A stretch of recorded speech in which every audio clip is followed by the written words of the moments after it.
Во општина Виница се завршени активностите на локалната иницијатива на ромската заедница за поставување на 2 настрешници за чекање на јавен превоз за децата од основните училишта.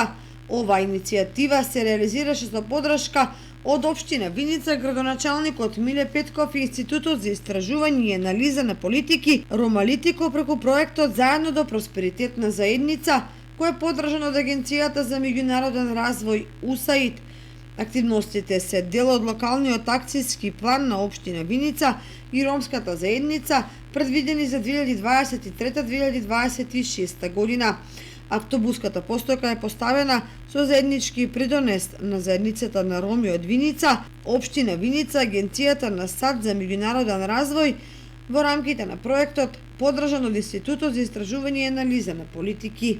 Овие автобуски постојки ќе ги користат учениците каде што ќе го чекаат јавниот превоз и ќе се чувствуваат побезбедно.